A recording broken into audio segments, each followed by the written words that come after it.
Men bugun sizlarga shu energetikani nima qilishimni ko'rasizlar. İçeride bo'ladinglar, ichmayman. Mana shu holatda to'kib yuboramiz akalar.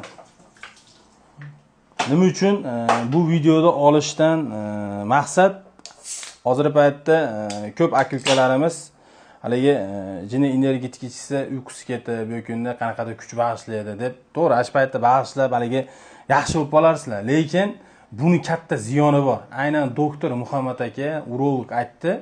Hozir bir qator shu akamiz haqida ham energetika bo'yicha sizlarga ma'lumot olib beraman. Faqatgina to'g'ri qabul qildim. Ranglari ham bir yoqimsiz. Buni qaranglar. Energetik To'kivorov, yaxshi qildingiz. Yoshlar ko'pincha energetik ichyapti. Buni zarari juda katta. Oshqozonga, oshqozon tagi bezlariga ta'siri bor.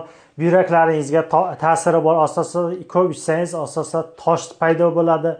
Keyin siydik yo'llariga juda katta ta'siri bor. Ko'p ichgan odamlarga asosan yuragiga ham ta'siri bor. Men hamchun urolog o'zim sohamdan aytamanki, erkaklik urug'ining sifatini pasaytirib yuboradi, foizini pasaytirib yuboradi. Mana bepushtliklar juda ko'paygan. Mana shuning orqasidan bitta sababi mana shu energetik. Ko'p ichgan odamlar foizi tushib ketadi. 2, 3 yil, 4 yil tavba bo'ladi, keyin farzandli bo'ladi. Mana shuning uchun ehtiyot bo'linglar. Energetik umuman yoshlar ichmanglar. Rahmat, sog' bo'linglar. Energetik To'kivorov, yaxshi qildingiz. Yoshlar ko'pincha energetik ichyapti. Buni zarari juda katta. Oshqozonga, oshqozon tagi bezlariga ta'siri bor. Buyraklaringizga ta'siri bor. Asosan ko'p ichsangiz, asosan tosh paydo bo'ladi. Keyin siydik yo'llariga juda katta ta'siri bor.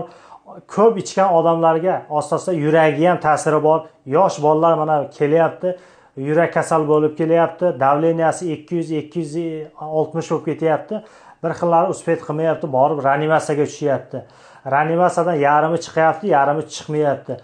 Men hamchun urolog o'zim sohamdan aytamanki, erkaklik urug'ining sifatini pasaytirib yuboradi, foizini pasaytirib yuboradi. Mana bepushtliklar juda ko'paygan. Mana shuning orqasidan bitta sababi mana shu energetik. Ko'p ichgan odamlar foizi tushib ketadi. 2, 3 yil, 4 yil tavba bo'ladi, keyin farzandli bo'ladi. Mana shuning uchun ehtiyot bo'linglar. Energetik umuman yoshlar ichmanglar. Rahmat, sog' bo'linglar.